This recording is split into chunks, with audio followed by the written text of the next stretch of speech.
বেড়ে ওঠা দেশের বাইরে, ফুটবলে হাতেখড়িও সেখানে। তবে এখন খেলছেন বাংলাদেশ জাতীয় ফুটবল দলের হয়ে। জামাল ভুঁইয়া থেকে শুরু, এরপর লাল সবুজ জার্সি গায়ে দেশের হয়ে নৈপুণ্য দেখিয়েছেন তারেক কাজী, হামজা চৌধুরী, সমিত সোমরা। তবে এখন পর্যন্ত এমন খেলোয়াড়দের মধ্যে বাংলাদেশের জন্য সবচেয়ে দামি হামজা দেওয়ান চৌধুরী, কারণ তারই একমাত্র অভিজ্ঞতা আছে ইংলিশ প্রিমিয়ার লিগে খেলার। তাদের অন্তর্ভুক্তিকে প্রেরণা ধরেই একের পর এক ফুটবলার আসছেন দেশে। অবশ্য শুধু জাতীয় দলের জন্য নয়, এই স্রোত আছে বয়সভিত্তিক ফুটবলেও, যার শেষ অন্তর্ভুক্তি হতে যাচ্ছেন অ্যাডাম আব্বাস ও জিদান ইউসুফ। কিছুদিন আগেই ফেডারেশন থেকে আনুষ্ঠানিক ঘোষণা দেওয়া হয় তাদের বাংলাদেশে আসার ব্যাপারে। অ্যাডাম আব্বাসের বাবা জ্যামাইকান বংশোদ্ভূত নাইজেরিয়ান, মা রিতা আহমেদ বাংলাদেশি। বাড়ি ব্রাহ্মণবাড়িয়ার নবীনগরে। 5 ফিট 11 ইঞ্চি উচ্চতার অ্যাডাম 2023 সালের 7 জুলাই 16 বছর বয়সে যোগ দেন ম্যানচেস্টার ইউনাইটেডের একাডেমিতে।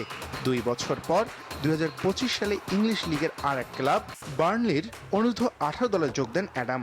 সেই দলের হয়ে খেলেন যুব FA কাপের 2টি ম্যাচ। এখন ইংলিশ ফুটবলে 8ম টায়ারের Northern premier league division 1 West জোনের দল ওয়াইথেনশট টাউন ক্লাবের হয়ে খেলছেন অ্যাডাম। অ্যাডামের মূল পজিশন রাইট উইং, তবে লেফট উইং ও সেন্টার ফরওয়ার্ডও পারদর্শী তিনি। আগস্টে হতে যাওয়া AFC অনূর্ধ্ব-20 বাছাই পর্বের ক্যাম্পে তাকে রাখার পরিকল্পনা আছে বাংলাদেশ ফুটবল ফেডারেশনের।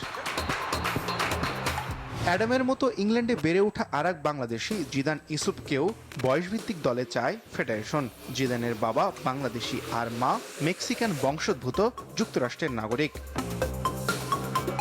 ইংলিশ ফুটবলের 8ম টায়ারের ইস্থোমিয়ান লিগ সাউথ সেন্ট্রাল বিভাগের হ্যানওথ ভিলার যুব দলের একাডেমিতে জিদান যোগ দেন 2025 সালে। একই বছর তিনি সুযোগ পান 6ষ্ঠ টায়ারের ওয়ালটন অ্যান্ড হারশাম FC'র অনূর্ধ্ব-18 দলে।